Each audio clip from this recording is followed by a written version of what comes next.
Hello दोस्तों, ब्रह्मचर्य का डे 13। आज मैं बात करूंगा प्रेमानंद महाराज के बारे में। यार मैंने एक अभी लास्ट वाला वीडियो बनाया था कि नो फैप टू ब्रह्मचर्य मोड।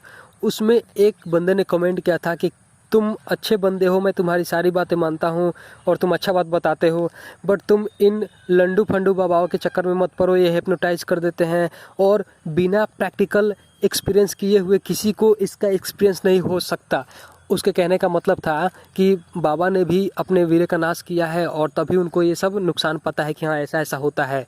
तो भाई मुझे दिल से तो बहुत ज़्यादा बुरा लगा, बहुत ज़्यादा, कि यार ऐसे भी लोग हैं इस दुनिया में जो, पता है मैं तुम्हें सच बताऊँ ना, तो इस दुनिया में अभी जितने भी साधु संत हैं ना, जितने भी, सब में मैं इनको ही ओरिजिनल मानता हूँ। अभी के डेट में मैं पुराने और भूत भविष्य की बात नहीं कर रहा, अभी प्रेजेंट में बात कर रहा हूँ।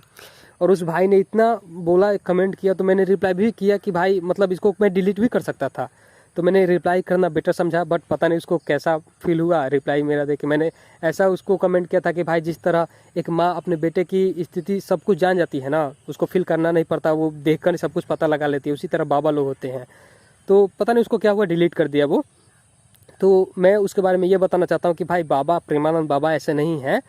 देखो, बाबा जो सिद्ध संत होते हैं ना, वो जैसे मान लो कि एक ओरिजिनल कॉपी है, उसको जब जीरक्स करवाओगे उसका 2 कॉपी, तो किस तरह से उसका सेम टू सेम कॉपी छप जाता है, उसी तरह सिद्ध होते हैं जो संत बाबा, वो लोग होते हैं कि तुम्हारे मन में जो चल रहा है ना, तुम्हारे चेहरे को, तुम्हारी स्थिति देखकर वो पूरा वैसा ही कॉपी अपने दिमाग में वो फील कर लेते हैं और उसी को अपने लफ्ज़ों के थ्रू बता देते हैं। तो भाई ये मत बोलो कि हाँ वो भी प्रैक्टिकल अपना एक्सपीरियंस किया है तभी ये बताते हैं, उन्होंने भी मास्टरबेट किया है और तभी उनको पता है साइड इफेक्ट के बारे में, ये सब ये गलत है। और मैं तुम्हारी जानकारी के लिए बता दूं कि वृंदावन में एक घर है जहाँ पे वो 18 साल तक भोजन मांग के खाए थे। जैसे कि वो खाते नहीं थे वैसे, क्योंकि साधु संत का होता है स्वभाव मांग कर खाना, एक घर से नहीं। तो वो इधर उधर मिलते थे, घूमते थे, मांगते थे, और जब उनको नहीं मिलता था तो वही घर वाले बोलते थे कि क्या हुआ बाबा, आपको आज भोजन नहीं मिला? तो बोलते थे कि नहीं। तो मैंने बोला था नहीं मिलेगा, आके बैठ कर खाओ।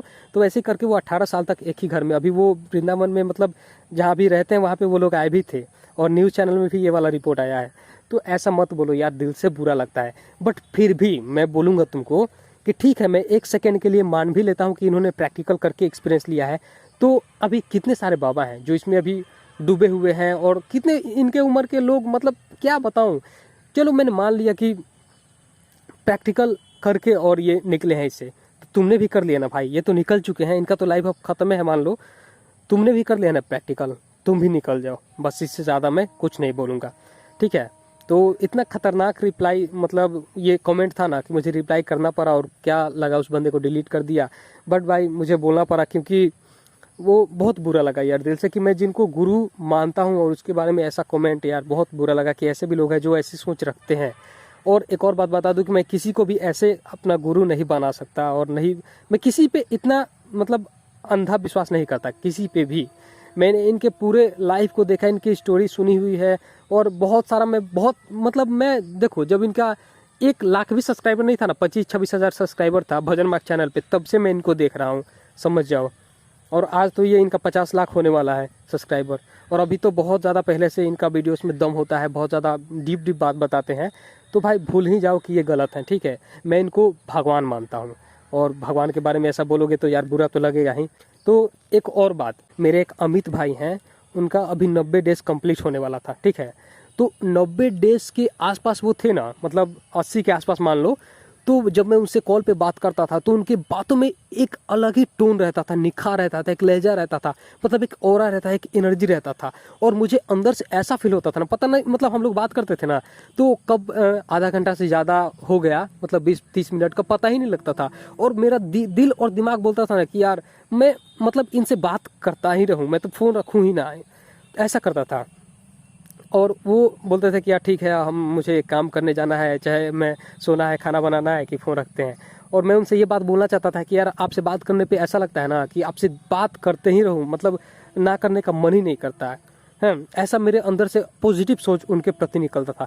मतलब उनकी आवाज़ को सुन के उनका मतलब एक ऐसा कशिश, एक ऐसा डीपनेस था ना उसमें, कि उनके पूरे वास्तवित्व का मैं पता लगा सकता था कि उनका बॉडी कैसा होगा, उनका चेहरा कैसा था, मतलब कितने एनर्जी से भरे हुए हैं, कितने सुंदर है, कितने स्मार्ट है। ऐसा फील होता था कि वाह, मतलब एक अलग ही जोन में है वो अमित भाई। मगर अभी रिसेंटली परसों शायद उनका रिलैप्स हो गया, परसों की चौथा रोज उनका रिलैप्स हो गया। तो मैंने बात किया था उनसे, तो बात करते ही जब उन्होंने बोला हेलो, तो यार उनकी आवाज़ में वो क्वालिटी था ही नहीं एकदम से। मतलब मुझे इतना झटका लगा ना कि मैंने बोला कि क्या हुआ भाई, क्या हो गया? तो भाई बोले कि यार देखो रात में रिलैप्स हो गया मेरा। तो मैंने बोला कि आवाज़ सुन के ही, मतलब वो आवाज़ में इतना एक ऐसा ही नेगेटिव वाइब्स था ना कि यार मतलब मेरा दिमाग एकदम से थिंक कर लिया कि यार ये भाई का तो रिलैप्स हो चुका है एकदम। मतलब मैं सच बोलूँ ना तो मेरा भी जब रिलैप्स होता था तो मेरी आवाज़ को सुनकर मुझे खुद ऐसा लगता था ना कि यार कितना मतलब घिसा टाइप का आ रहा है, कितना बेकार लग रहा है सुनने में। तो उतना ज़्यादा फील नहीं होता था कि यार मेरा ही आवाज़ है, तो मुझे उतना ज़्यादा अंदाज़ा नहीं लगता था। बट मैंने एक भाई का मतलब एक नोफैप वाला आवाज़ सुना था और एक टूटने की बात सुना, दोनों में डिफरेंस साफ पता लग गया मुझे कि यार मतलब क्या होता है और किस तरह का भावना अंदर से आने लगता है जब एक रिलैप्स वाले बंदे की वॉइस सुनोगे और एक नोफैप वाले बंदे की वॉइस सुनोगे। एकदम से इतना बेकार उनके प्रति मतलब मेरा भाव ही बदल गया कि यार कैसा बंदा है ये, किस तरह का, मतलब एकदम से सोच ही बदल गया। और उस समय मैं सच बोलूँ ना तो उनसे बात किया बहुत सारा। उसके बाद मैंने बोला था खुद कि ठीक है भाई मैं रखता हूँ, हम फिर बात करेंगे। और फिर मैंने रख के और फिर उनसे फ़ोन लगाया और फिर बोला कि देखे भाई मतलब अभी क्या हुआ। तो उन्होंने बोला कि क्या हुआ, तो मैंने खुद बोला कि मैं फ़ोन रखता हूँ और कभी ऐसा हुआ नहीं था। आप बोलते थे कि हाँ मैं फ़ोन रखता हूँ और अभी मैंने खुद बोला है। तो ऐसा होता है कि आपको भाव देना सही बंद कर देते हैं। और उन्होंने एक शायरी भी बोला था कि पहले मुझे लगता था कि तुम्हारे पास पैसा है तब तुमसे तुम्हारा बाबू सोना जो भी है लड़कियाँ वो पूछेगी हाँ बाबू कैसा है और अब लगता है कि तुम वीरवान हो तभी लोग पूछेंगे कि हाँ तुम कैसे हो। तो यार मैं सच बोल रहा हूँ यार, आवाज़ सुन के ही उनका एकदम अलग ही जोन में मैं चला गया कि यार कैसा बंदा, एकदम नेगेटिव वाइब्स निकलने लगा सुन के। तो ये बोलूँगा कि यार रिलैप्स करने से ना बंदे का पूरा, ये मत सोचो कि हाँ उसका आवाज़ ही बिगड़ता है, उसका चेहरा पूरा, उसके बॉडी का सत्यानाश हो जाता है, पूरा माइंड वाइंड बॉडी चेहरा स्किन सब कुछ सत्यानाश, बाल उल सब खत्म हो जाते हैं यार। क्योंकि मैं खुद पता लगा सकता हूँ कि हाँ उनका आवाज़ नोफैप में सुन रहा था तो मैं कैसा फील कर रहा था उनके प्रति, मतलब मेरा कैसा आदर भाव था, और अभी रिलैप्स करने के बाद कैसा सोच हो गया उनके प्रति। तो यार ये है। और मैं क्यों बोल रहा हूँ कि हाँ उन्होंने 2 ही बार रिलैप्स किया, तो मुझे लगा कि उन्होंने 10 बार रिलैप्स कर दिया, इस तरह का उनका वॉइस था। तो देखो भाई मैं बताता हूँ, दही का हांडी है और एक महने वाला होता है ना रेही जिसको बोलते हैं, जिस दाल भी घाटा जाता है। तो दही है, उसमें तुम जितना देर तक चलाओगे ना रेही उतना ही उसमें जो मक्खन है वो इकट्ठा हो जाएगा। तो मान लो कि तुमने आधे घंटे दही में रही चलाया, उसके बाद मक्खन बहुत सारा इकट्ठा हो गया, तुमने निकाल के रख दिया, तो उसमें अब ज़्यादा मक्खन बचा नहीं है उस दही में, ठीक है। मगर तुमने क्या किया कि 2-5 मिनट रही चलाया तो उसमें जितना मक्खन बटोराएगा, क्योंकि आधे घंटे जितना तुमने चला के बटोरा था उससे तो कम ही 5 मिनट में बटोराएगा ना, तो 5 मिनट तुमने चलाया, उसके बाद जितना मक्खन था उसके बाद निकाला, तो दही में अभी भी पर्याप्त मक्खन रह जाएंगे, ठीक है। तो क्यों मैं बोल रहा हूँ कि 2 बार के रिलैप्स से लग रहा था कि 10 बार रिलैप्स किए हैं भाई। तो देखो उन्होंने 1 घंटे तक पॉन वॉच किया था, और पॉन जब आप देखते हो ना तो आपके बॉडी का रेही जैसा, पॉन समझ लो कि रेही है घाटने वाला, वो रेही है, मथानी समझ लो कि जिसे महते हैं वो है। तुम्हारे बॉडी के अंदर मंथन शुरू है जब तुम पॉन देख रहे हो, और जब तुम रिलैप्स करोगे ना तो जितना महा के तुम्हारे बॉडी के टेस्टिस में वो जाके इकट्ठा हुआ था सीमेन, वो सब वीर एक ही बार में फेंक देता है। तुम्हें लगेगा कि मैंने एक ही बार निकाला है, बट तुमने इतना घंटा मोह के और जितना इकट्ठा करके निकाला है ना उतना एक बार में नॉर्मली नहीं निकल सकता था। तो भाई जो पॉन है ना वो रेही का काम करता है। तुमने मान लो कि 4 महीने नोफैप का पालन किया और तुमने बिना कुछ देखे और किसी लड़की के साथ इंटीमेट हो गए या फिर मास्टरबेट कर दिया, बिना कुछ देखे, बिना कुछ ज़्यादा इमेजिन किए हुए, इमेजिन भी करोगे तो कितना देख के करोगे उतना तो होगा नहीं, तो तुम्हारा उतना लॉस नहीं होगा जितना कि तुम पॉन देख के करोगे। और आजकल का रियलिटी ये है कि पॉन देख के ही सभी करते हैं, क्योंकि मज़ा वो वाला आएगा ही नहीं, क्योंकि जितना सीमेंट निकलेगा उतना ही ज़्यादा मज़ा आता है। और तुम इमेजिन करके या फिर खुद से कितना ही करोगे तो वो जितना क्वांटिटी में निकलेगा ही नहीं, और क्वांटिटी में नहीं निकलेगा तो तुम पॉन देखोगे। तो पॉन से देखो, और पॉन रेही का काम करता है और पॉन तुम्हारे अंदर पूरा मंथन करेगा है। और ये इंसान बॉडी का जो मानव बॉडी है ना उसका ये स्वभाव ही है कि जितना उसका मंथन होगा ना बॉडी के अंदर उतना ही उसके दिमाग में डोपामाइन रिलीज होता है, उतना ही उसको मज़ा आएगा।